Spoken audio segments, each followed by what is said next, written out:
Sistem pemerintahan merupakan suatu sistem sebagai alat untuk mengatur jalannya pemerintahan sesuai pada kondisi negara dengan tujuan menjaga kestabilan negara.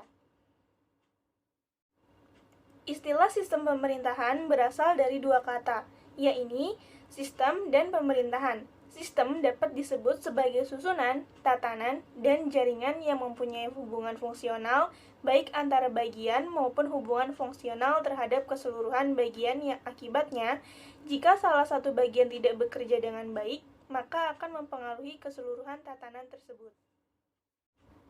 Sedangkan pemerintahan berarti perbuatan memerintah yang dilakukan oleh badan legislatif, eksekutif, dan yudikatif di suatu negara dalam rangka mencapai tujuan penyelenggaraan negara. Menurut Muhammad Mahfud MD, sistem pemerintahan negara adalah mekanisme kerja dan koordinasi atau hubungan antara ketiga cabang kekuasaan, yaitu legislatif, yudikatif, dan eksekutif.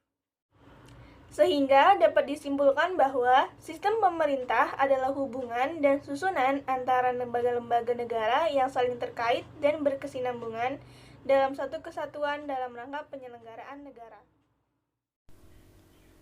Jenis-jenis sistem pemerintahan. Sistem pemerintahan berbeda dengan bentuk pemerintahan, juga tidak sama dengan bentuk negara. Bentuk pemerintahan ada dua, republik dan kerajaan. Sedangkan bentuk negara ada tiga, yaitu kesatuan, federal, dan konfederasi. Meski berbeda, sistem pemerintahan mempunyai korelasi kuat dengan bentuk pemerintahan. Bentuk pemerintahan republik mempunyai sistem pemerintahan presidensial. Sedangkan bentuk pemerintahan kerajaan, sistem pemerintahannya adalah monarki. Korelasi yang serupa tidak terjadi pada sistem pemerintahan dengan bentuk negara. 1. Presidensial. Berasal dari kata presiden, sehingga sistem pemerintahan presidensial meletakkan hubungan fungsional antar lembaga dan pelaksanaannya, dipimpin oleh presiden. Negara yang menganut, Indonesia. 2. Parlementer. Dalam sistem parlementer, ada presiden dan perdana menteri yang berkuasa. Parlemen memiliki peran sangat besar dalam pemerintahan. Negara yang menganutnya, Malaysia, Jepang, Inggris, Belanda, Singapura, dan sebagainya. 3.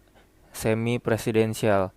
Sistem pemerintahan semi-presidensial merupakan gabungan dari presidensial dan parlementer, hingga disebut sebagai dual eksekutif atau eksekutif ganda. 4. Komunis. Sistem pemerintahan dikendalikan penuh oleh Partai Komunis. Komunisme atau Marxisme merupakan ideologi dasar yang umumnya digunakan oleh Partai Komunis, berkenaan dengan filosofi, politik, sosial, dan ekonomi. Tujuan utamanya untuk menciptakan masyarakat komunis dengan aturan sosial dan ekonomi berdasar kepemilikan bersama alat produksi, serta tidak adanya kelas sosial, uang, dan negara. Negara yang menganutnya, Korea Utara, Vietnam, Laos, Republik Rakyat Tiongkok, Transnistria, dan Kuba. 5. Demokrasi liberal. Demokrasi liberal atau demokrasi konstitusional politiknya menganut pada kebebasan individu, berusaha supaya keputusan pemerintah tidak melanggar kemerdekaan serta hak-hak individu seperti tercantum dalam konstitusi. Mengutamakan kepentingan individu terutama di lingkungan masyarakat. Agama menjadi urusan masing-masing, sebab keyakinan beragama merupakan hak asasi manusia yang sifatnya sangat pribadi, baik mempercayai adanya Tuhan maupun tidak atau ateis. Mengutamakan hak asasi manusia yang berkaitan dengan kebebasan individu. Negara yang menganutnya Amerika Serikat, Kanada, dan Britania Raya. 6. Liberal. Sistem pemerintahan liberal menganut pada asas kebebasan sebagai landasan penetapan kebijakan. Pemerintah tak begitu banyak menetapkan kebijakan.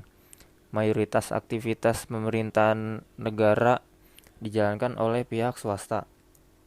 Liberal atau liberalisme merupakan sebuah ideologi, pandangan filsafat, serta tradisi politik yang didasarkan pada pemahaman bahwa kebebasan dan persamaan hak adalah nilai politik yang utama.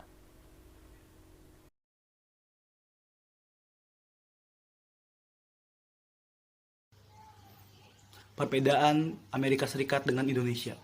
Nah, Amerika Serikat merupakan negara federal, sedangkan Indonesia adalah negara kesatuan. Di Amerika Serikat terdapat pembagian kekuasaan antara pemerintah negara federal dan pemerintah negara bagian. Sedangkan di Indonesia, kekuasaan tertinggi dipegang oleh DPR dengan dikepalai oleh presiden. Presiden Amerika Serikat sama sekali terpisah dengan badan legislatif, sedangkan Presiden Indonesia bekerja sama dengan badan legislatif. Nah, pemilu di Amerika Serikat menggunakan sistem distrik, sedangkan pemilu yang ada di Indonesia berdasarkan jumlah penduduk yang dilaksanakan di tiap daerah pemilihan. Masa jabatan Presiden Amerika Serikat adalah 4 tahun, sedangkan masa jabatan Presiden di Indonesia adalah 5 tahun.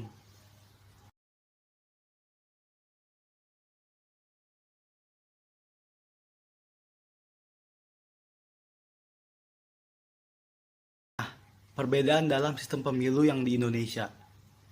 Di negara Indonesia membatasi calon presiden berdasarkan ketentuan pasal 222 Undang-Undang Nomor 7 Tahun 2017 tentang pemilihan umum atau pemilu. Berdasarkan ketentuan itu, hanya partai atau gabungan partai yang memperoleh suara 20% kursi Dewan Perwakilan Rakyat atau DPR dan 25% suara sah nasional pada pemilu DPR sebelumnya yang berhak mencalonkan kandidat presiden dan atau wakil presiden. Nah, ketentuan itu sendiri berseberangan dengan ketentuan yang terdapat dalam pasal 6A ayat 2 Undang-Undang Dasar 1945 yang memberikan hak bagi partai atau gabungan partai tanpa terdapat ambang batas pencalonan presiden. Nah, di Indonesia dari ketentuan pasal 222 UU Pemilu yang berada dengan Undang-Undang Dasar 1945 itu yang menyebabkan hanya terdapat 2 calon presiden pada pemilu 2019, termasuk pula pada pemilu 2014. 2 pasangan calon itu ada karena sulit menghadirkan calon ketiga, sebab partai-partai bergantung kepada jumlah kursi di DPR atau suara sah nasional yang sulit dipenuhi.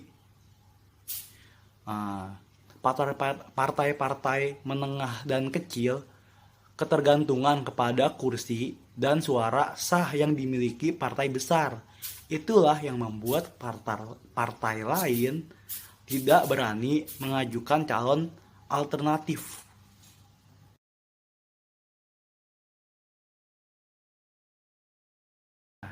Perbedaan dalam sistem pemilu.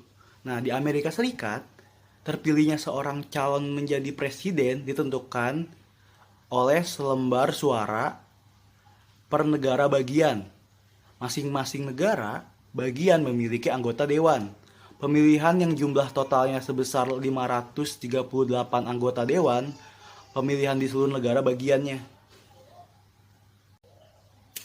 Yang artinya, untuk memenangkan pertarungan itu, maka minimal presiden yang terpilih harus dapat mengumpulkan sekitar 27 suara anggota dewan pemilihan.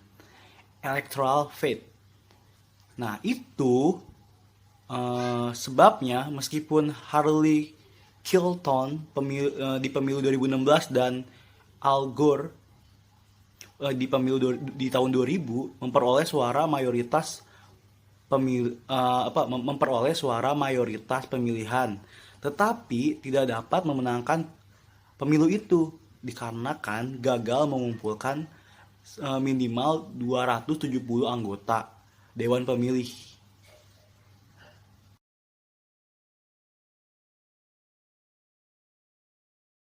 Badan Perwakilan Rakyat atau Lembaga Perwakilan Rakyat merupakan lembaga tinggi di negara demokratis, yaitu lembaga yang mempunyai kemampuan atau kewajiban untuk bicara, dan bertindak atas nama suatu kelompok yang lebih besar.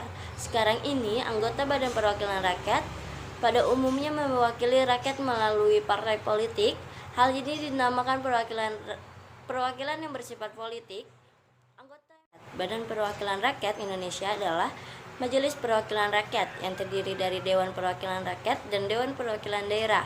Sedangkan di Amerika yang menganut sistem bikameral, Badan Perwakilan Rakyat adalah Kongres yang memiliki 2 kamar, yaitu Senate dan House of Representatives. Anggota MPR merupakan anggota DPR dan anggota DPD yang diisi dengan pemilihan umum yang dilaksanakan bersama-sama setiap 5 tahun sekali, sedangkan Kongres berisi Senate dan House of Representatives. Pemilihan anggota Senate dibagi menjadi 3 tahap yang dipilih setiap tahun genap dan mempunyai masa jabatan anggota adalah 6 tahun. Pemilihan anggota House of Representatives dilaksanakan setiap 5 tahun genap dan masa jabatan anggota adalah 2 tahun. MPR dan Kongres sama-sama memiliki kewenangan untuk melakukan amandemen terhadap konstitusi. Kongres memiliki wewenang yang lebih banyak dari MPR karena kewenangan legislatif di Amerika Serikat sepenuhnya diserahkan pada Kongres.